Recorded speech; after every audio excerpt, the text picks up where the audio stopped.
let me thank the organizers for the very nice invitation. So I remember yesterday that last time that I was in Edinburgh was like 20 years ago, and I came with some friends, and I was working in a kitchen to pay part of the estate. So I hope this time it will be more relaxed. So I'm going to talk about quantum XOR games, and I know that some of you were also in Stockholm some weeks ago, and I talked about the same topic. I have modified the talk a little bit so that hopefully you will find something interesting to that. Okay? So let me start explaining what a quantum XOR game is. These games were introduced by Oded Regev and Thomas Vidic, and they were trying, or they wanted to generalize the concept of classical XOR game. So here we have a referee, and we have two players, A and B, Alice and Bob. And the referee is going to choose one bipartite state, and this is going to be the questions to the players. So the bipartite state, so the referee will send one party of the state to Alice and another party of the state to Bob. Let's say that we have n states, and that is the reason why we talk about quantum games, okay? Because the questions are quantum. Okay, now associated to every or to any of these states, we will have some signs, CI, and after the player have received this question, they have to output some answers, which in this case are going to be +1 or -1, right? So AA will be +1, -1, and BI the same, so that we will say that the players win the game if and only if the product of the output is the sign associated to the question. Okay?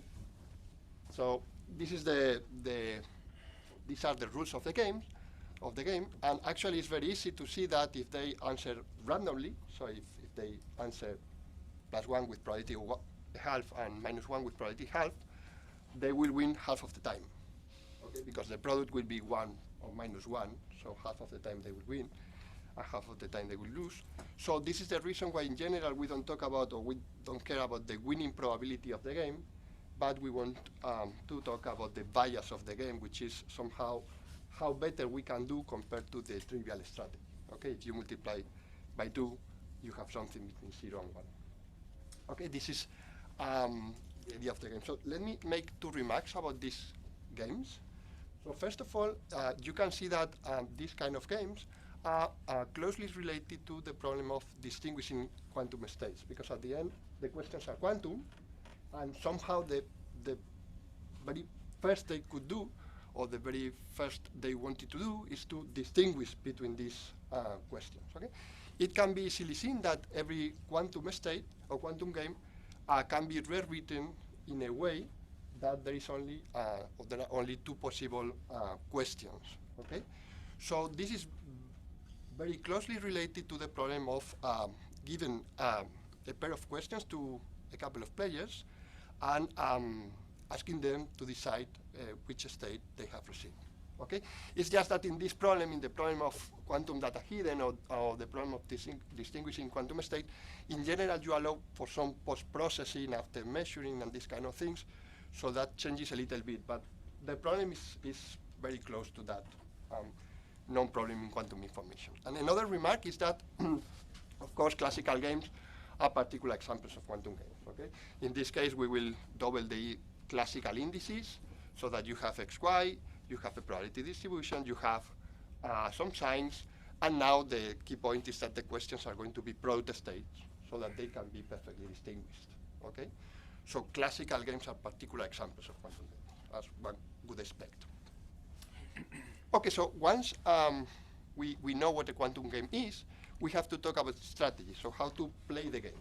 So strategies are some kind of rules that the players must follow in order to answer, and from a mathematical point of view, that is going to be described by a map.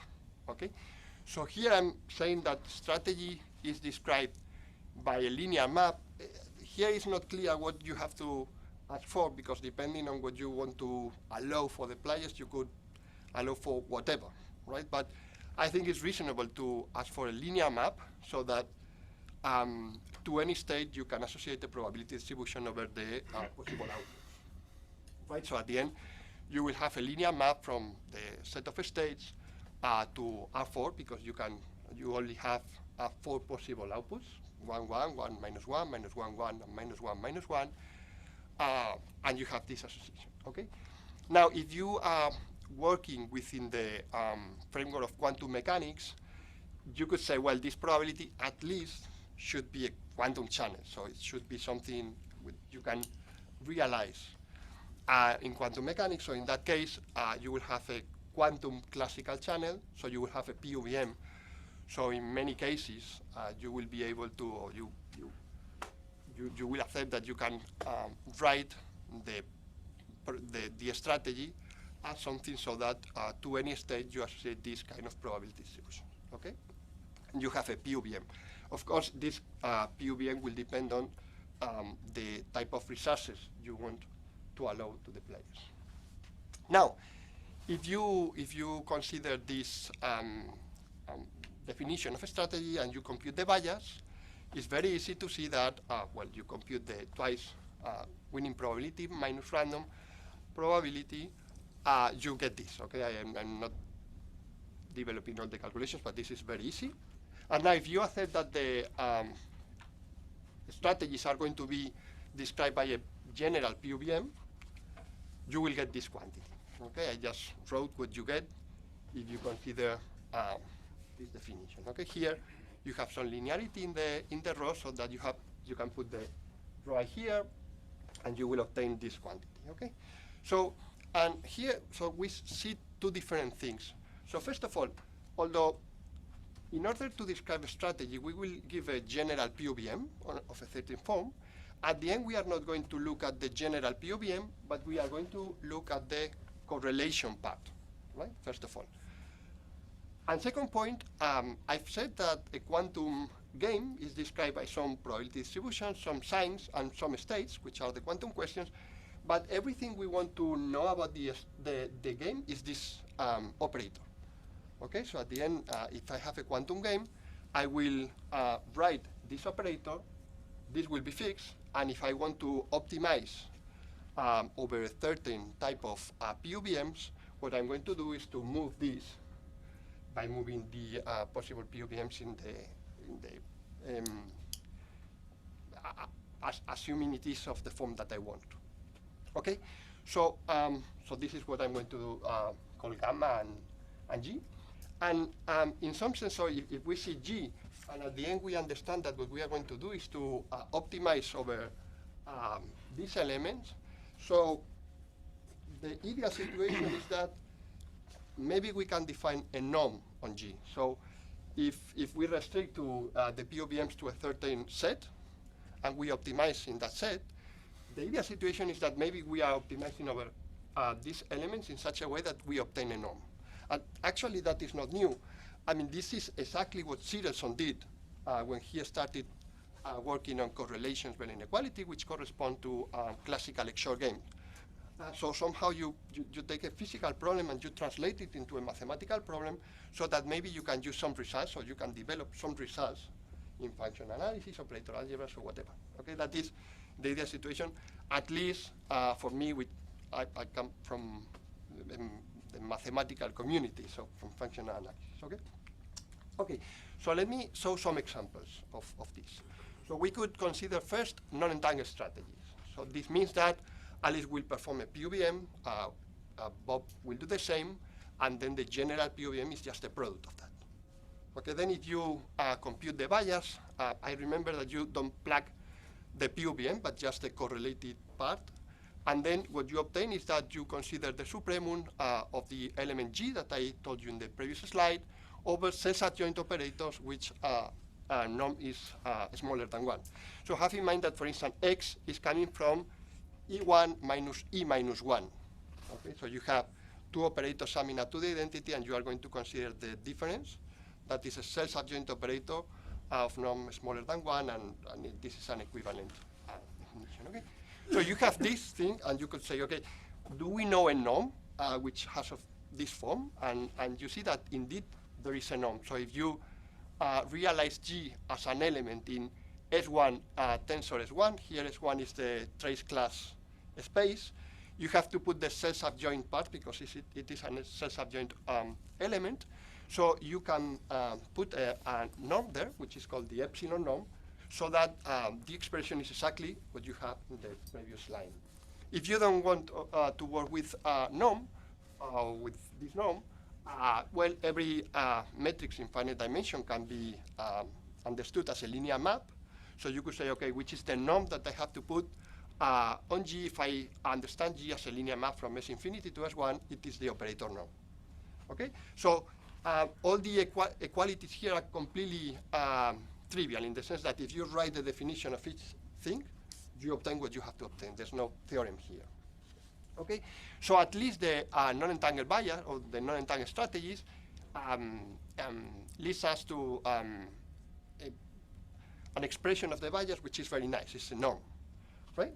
So what about entangled strategies? Now Alice and Bob can share some entangled state between them, and then what they are going to do is to consider this entangled state and perform a PUBM on the original registers and the new one, right? So you can see that the PUBM that you have to consider has this form, and you see that it is exactly the same as before. You will obtain self-subjoint operators with norm lower or equal 1. It's just that now the self-subjoint operators are going to be in A prime and in B prime. Okay, so the quantum bias can be written in this way. So you consider the game, you tensor with the shared entangled state, and then you have to consider self-subjoint operators acting on the global system of Alice and global system of Bob, and you obtain this quantity. And again, you can ask, okay, do we have a norm in order to describe this thing? And indeed you have. Here you have to consider exactly the same space. Well, here this is a little bit, so I shouldn't have written here the self-subjoint part. You don't need the self-subjoint part here, okay? So, but in any case, what you have to do is to consider a non-commutative version of the epsilon norm, which is the minimal norm. This norm is very well known in C-star algebras. It's like the smallest norm that you can consider in C-star algebras, and actually can be considered if you have an operator space. So it's a norm in the operator space category. It's the smallest norm that you can consider, in the same way that the epsilon is the smallest norm that you can consider in the Banach space category. And if you want to associate the corresponding norm with the operator description, you have to put the completely bounded norm, which is the natural norm if you are working with operator spaces. It just means that you are going to consider G, you are going to tensor with the identity, and you are going to consider the norm of that. It's just that in order to consider the tensor with the identity and talk about the norm, you have to consider a norm between the B of H tensor F of S of infinity, and I'm not talking about that, but this is not going to be important here. It's just that we have another norm, another very well-known norm to describe this. And finally, you could consider global strategies. So the Alice and Bob act as a single player. Then the PUBM is a global PUBM. And then you consider the bias, which is the supremum over a whole self-subjoint element, which is just the trace norm of J. Okay, so at least in these cases, you can you see that you have norms, right? So this is very interesting because sometimes you want to use these games in order to compare resources. So you want to see, okay, so how good is this resource if Alice and Bob use it compared to some other? And you can say, okay, let's load this resource in order to play the game, and we can compare how good they can play the game if they use one resource of another.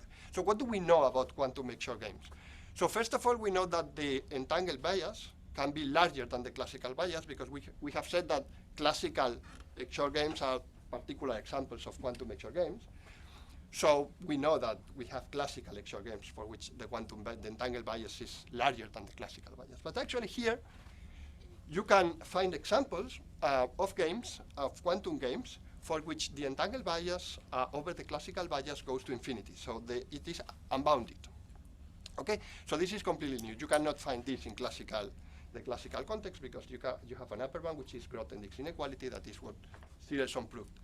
So if you work with the quantum or with quantum games, you have this kind of estimates. So I'm going to tell you the example that you can use here.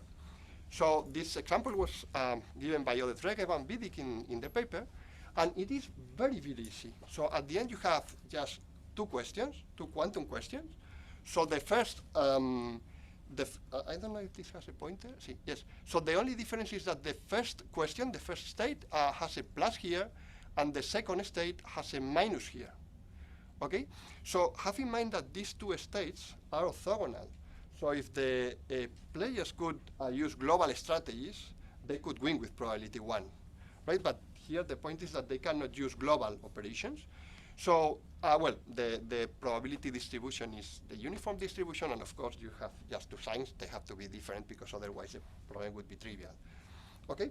So it can be seen that the classical bias of the game is 1 over square root of n. This is very easy because it's just the use of Cauchy-Schwarz inequality, and you prove it, right? You have a norm, you upper bound, and it's very easy. But actually it can be proved that the quantum value is 1. And that is not very difficult, but it's just that you can use the embezzlement state in such a way that you can reach the 1. In fact, this game is very, very closely related to the coherent state exchange that was used by Debbie and also Ben Toller and John Quatros, if I remember properly. So they already had this kind of examples. That in this example, if you want to read it as a game, is quantum questions and quantum answers somehow. Well, here they manage to do it for classical answers, but the ideas of the proof are exactly the same. And in fact, in order to use this or to get this one, you need to consider the embezzlement state, but the embezzlement state you need to consider, you need to increase the dimension in principle. So you could ask if you can do one with a certain dimension, certain fixed dimension, and you cannot.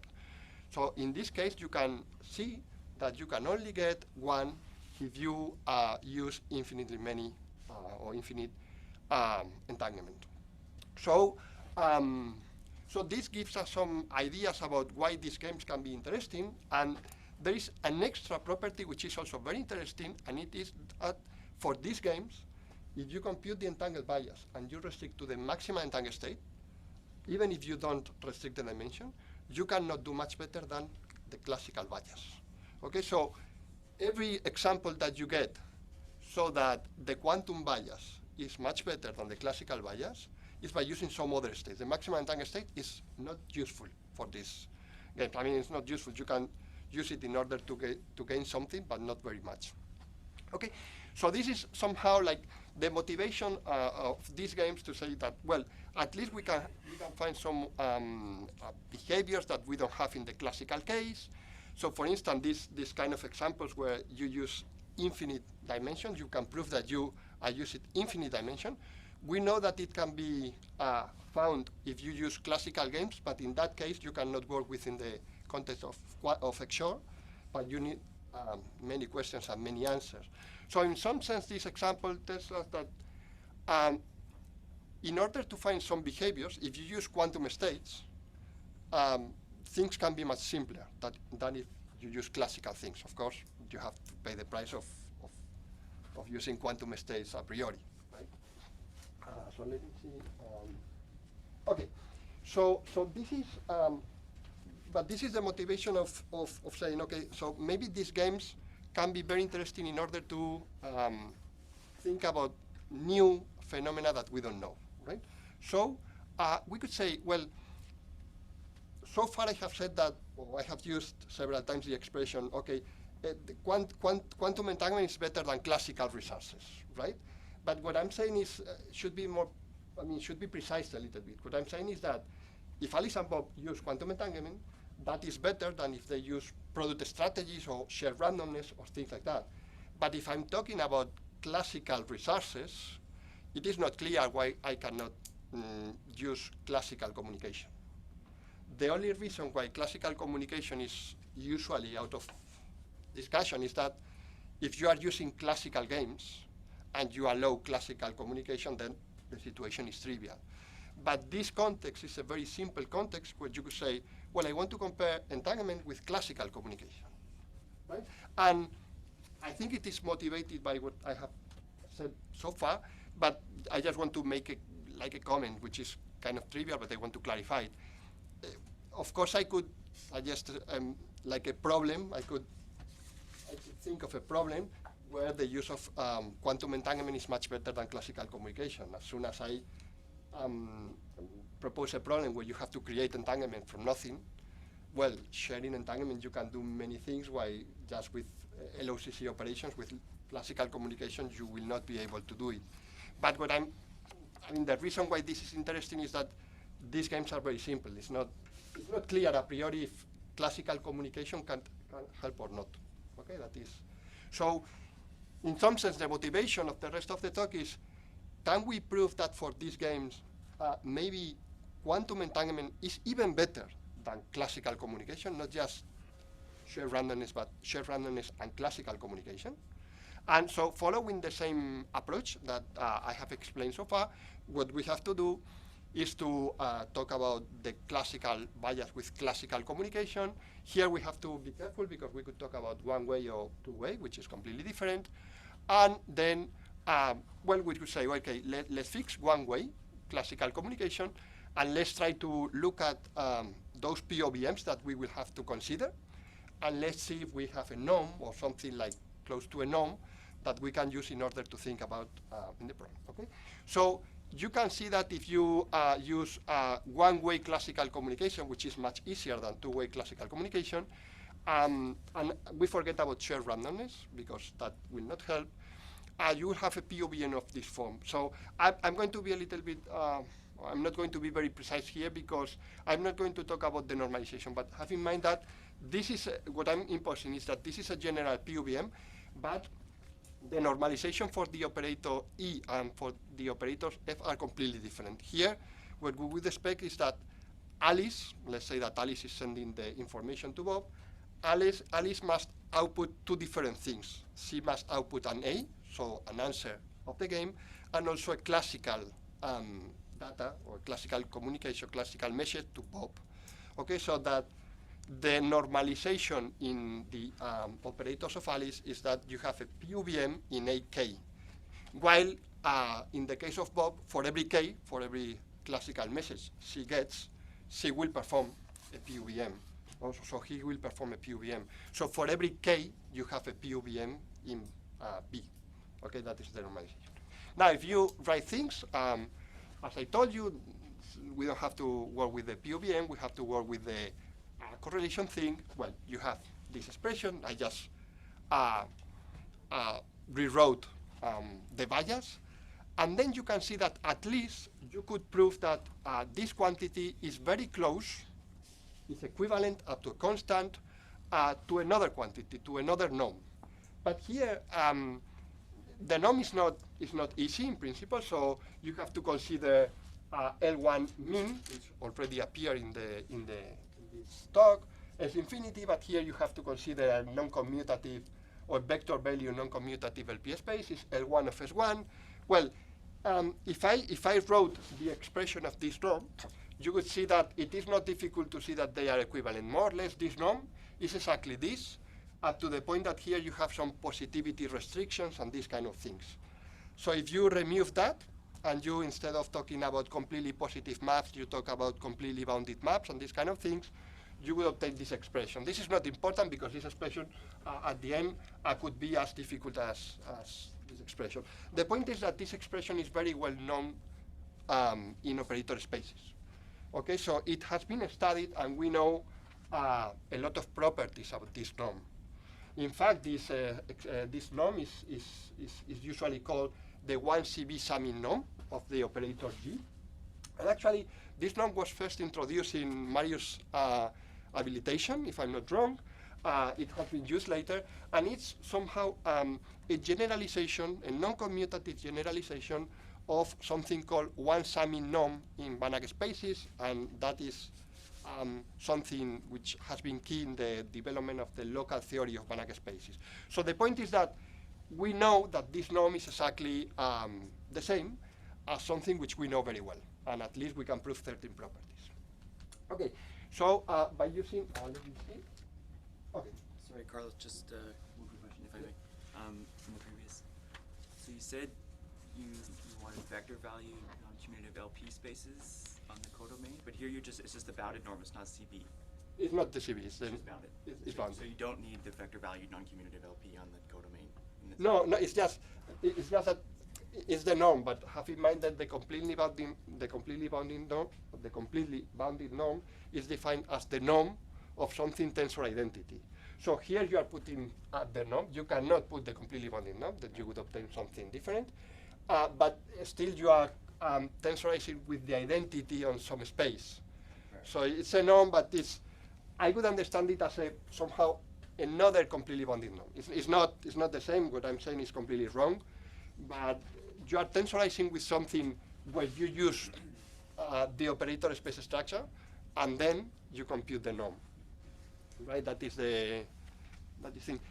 Just as a comment, I mean, these norms are very interesting because I'm going to say something vague because I would need to talk about something different. But in general, if you compute if you have a classical definition of a norm, you could say, well, I'm going to consider the non-commutative version of that.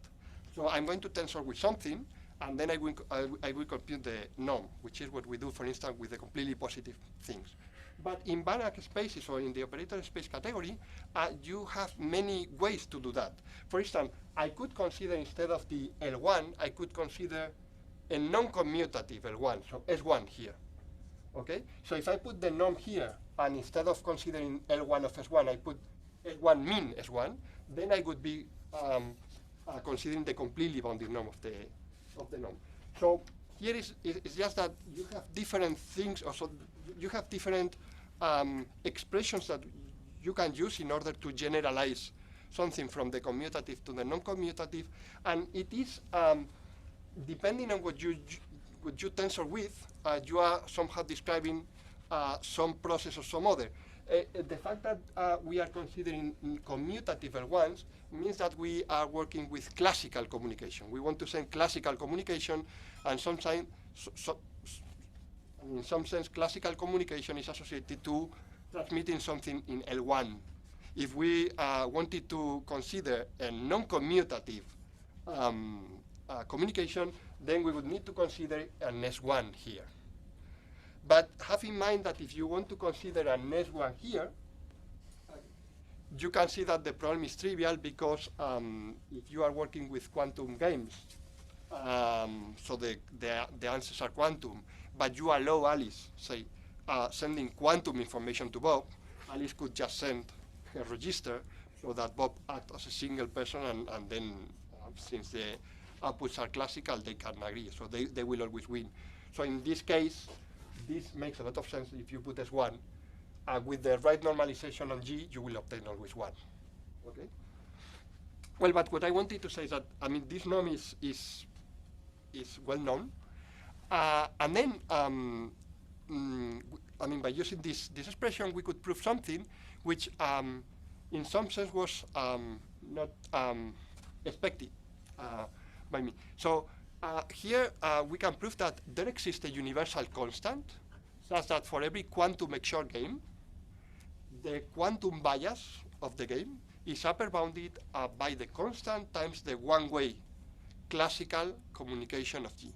This means that what you can do in this kind of games, quantum entanglement is not much more powerful than classical. Maybe you can get something better. We don't know if this constant can be 1. Maybe you could do something better, but you cannot do. You can definitely not do something much better. Okay, it's not a priori clear if classical communication could help. This is telling us that it helps a lot because you will not be able to do something by sharing a quantum entanglement that you cannot do with classical communication up to a constant. Okay, so well, I'm not going to explain the proof, but with the information that I told you, I mean, this is just you want to prove that. So if you have a map from S infinity to S1, the completely bounded norm is upper bounded by a constant time the norm that I told you. And I just want to mention that I would be very happy to find a proof of this result by using techniques from quantum information, because the proof that we have doesn't give you any information about the crucial question, which is, okay, if I have a quantum This is telling me that if I have a quantum strategy, up to a constant, I should be able to get this strategy by just using Alice and Bob, by just allowing Alice and Bob to use classical resources and classical communication. We don't know how to do that. We know that that is true, but this proof goes somehow in the dual picture. So what we do is to say, okay, if you have a game so that this norm is smaller or equal 1, so you have a game which cannot be, so that the classical bias with classical communication is 1, then the game is going to have a particular form. It is going to factor in a certain way, so that you can prove that the completely bounded norm is smaller or equal a constant, so that means that you can prove that in order to play that game with shared random, so with quantum entanglement, you can get at least, or at most, k. Okay, but it doesn't tell you anything about the correlation. Also, it tells you something, but not in a constructive way. We don't know how to construct something, some correlations from another picture. It's really non-constructive. Okay. In any case, just to remark it again, so controlling the quantum value with the maximum entanglement state is not enough. Even if you have that, if you have an idea of saying, okay, if they use maximum entanglement state, well, I know how they could do with classical communication in order to do the same. That wouldn't be enough because because maximum entanglement state is not the best they can use. Okay, but still maybe the fact that we found the proof for the maximum entanglement state would be a first step to prove something constructive. Okay, so this was really unexpected, at least for me, because I spent a lot of time trying to prove the other situation, so trying to find a lower bound which tends to infinity. But this is not the end of the story, so let me tell you what. Okay, so let me tell you what we did later, or what we did next. So what about the multipartite case? So this is for the bipartite case, but now people are talking about the multipartite case. I know that there are some people in the audience who don't like talking about quantum internet, which is something that that I usually do in order to motivate this, but this is when you are applying for grants or things like that. But in any case, talking about networks and these kind of things, well, you want to know what happens if you consider more than 2 parties, right? Maybe 3 or maybe many. So we could think about that in the multipartite case. So if we have several people or several parties, what can we do with classical, or what can we do with quantum? You can see that the problem can be stated analogously. So you have an element, the same as before. So you consider, instead of the game as an abstract object, you consider, in this case, a tensor, which is given by the probability, the signs, and the states defining the questions. And now they are going to live, or it is going to live in the tensor product of 3 spaces. And you can easily see that if you compute the entangled value or entangled bias, that lives in the minimal tensor product of the 3 spaces. Now, we really need to work with the minimal because, well, it's not so clear how to talk about the completely bounded norm. Before, if you have 2 spaces, I told you that if you don't like tensor products, instead of talking about the tensor product, you could realize the object, the tensor, as a linear map, and then, well, you have to consider the completely bounded norm. You could do here the same, but it's just that you could obtain the completely bounded norm from 1 space to the tensor product of the other 2, or things like that, and that doesn't help too much. But in any case, if you write the minimal norm, you obtain exactly the quantum bias. Okay? The only problem is that now classical communication is not so clear, because now it's not one way or two way. Now it's tricky, right? You have to consider many possibilities. It's not just even like an enumeration of an order in the players. It's just that one player could send something, and depending on what they are sending, some of the other people will have to do something, right? So in general, you have to consider the LOCC operations. and this is difficult. So I was reading a paper about that. Well, I have read some, but there is a very nice paper which tells you that it is very difficult to deal with this situation. Okay, this paper about everything you always wanted to know the LOCC, right? So this paper is very nice because it shows like some examples about whether you need infinitely many rounds or whether the set is closed or things like that. So I think I understood most of the paper, but so the main idea that I got from the paper is that if you can use with separable operations, that is better. I mean, that is much simpler. It's just that sometimes you can work with separable strategies or separable operations, and that doesn't tell you anything about classical communication because it's a bigger set, but if you are lucky, it can help. Okay. So let me just say that when I'm talking about separable strategies, what I'm considering here is like a global PUBM, so that every element in the PUBM can be written as a product of, or as a linear, well, this expression, as a sum of product of operators. Okay, I'm not saying here that each of them are PUBMs or something like that. The global is a PUBM, the global operation, but you know there are different normalizations here. Okay, and as I told you, I mean it's not difficult to see that separable operations are a subset of LOCC operations are a subset of these sets. Okay, so the classical communication can be described by this index. Okay, this index is very powerful. In particular, for instance, you could consider the index, which is a delta of I and j, and then that means that Alice could send the output that she obtains to the rest of the. That is a way of seeing why this is powerful. Okay, so what I'm saying is that, okay, we are considering separable operations. Then we can talk about the separable bias, which is the bias of the game if you optimize over separable operations. And everything I know is that if you want to compute the quantum bias over the LOCC bias, that is going to be lower bounded by the quantum bias over the separable bias because the separable is bigger. So if we can lower bound this second quantity, we have a result. Otherwise, we wouldn't have anything, right?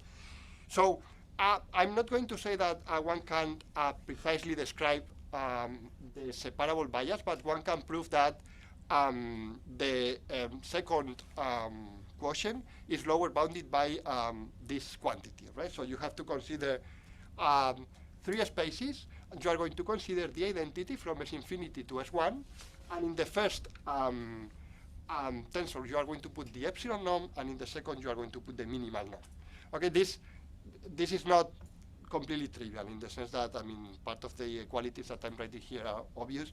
In this case, this is not obvious. But in any case, you see that at the end, if you can prove that this norm is large, what you have is that you have an object in the first space with, say, norm 1, so that we'll have norm, large norm on the second space. So having large norm here, we have said that the quantum bias is large. Okay, the quantum bias is the minimal. Yep. You're taking the supremum of all G here, right? You take Yeah, the ratio. yeah, sure. The worst Yeah, possible. Yeah, exactly. ratio. Yeah, I should write. Yeah, thank you. I should write sup in G, sup in G. I mean this. It is the sup in G. Okay, because otherwise it's clear that there's no G here. So yeah, exactly. I mean, let's assume that we want to compute the supremum over all possible games of the quotient, and this is lower bounded by this quantity. And what I was telling you is that, at least just to get a feeling about why this is connected, if you have that this quantity is large, you will have an object here of norm 1, so that has large norm here. And we have said that if you have an element in S1, tensor S1, the minimal norm is the quantum bias. So you see that the quantity in the above in the quotient is going to be large. Whether why having this an element in norm 1 here is going to give you separable bias smaller is not so easy. Okay, and I'm not going to make the proof here. I just want to give you an idea about why, in what sense this is related. Okay. Okay. So just to finish or to conclude, what one can prove is that this can be large. Okay. So I have written here the precise statement, but the interesting idea is that by allowing d, so the dimension of the questions, to be to infinity, you can show that this quotient can be as large as you want. And just to make a super minor comment, which is not very important here, the dimension that you need is polynomial in the growth of the elements, so that you don't need exponential. Just to say that, well, it could be maybe experimentally or experimental. I mean, you could make an experiment using to test this kind of results.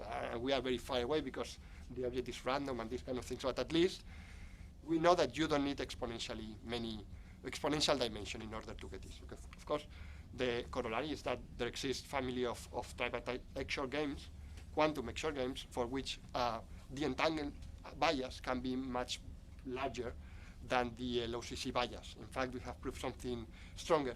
But in some sense, what I think this result says is that, well, I don't know if that was expected or not, but you could say that, well, in the bipartite case, if you want to compare entanglement with classical communication, you can say that classical communication could be much better, and in any case, quantum entanglement will never be much better than classical communication.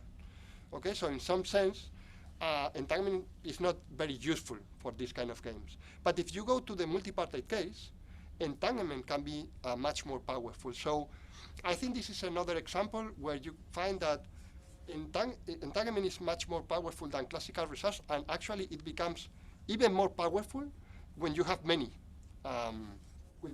parties, because in the comparison with classical results, it becomes much more powerful. Okay? So, well, I think this is everything I wanted to say.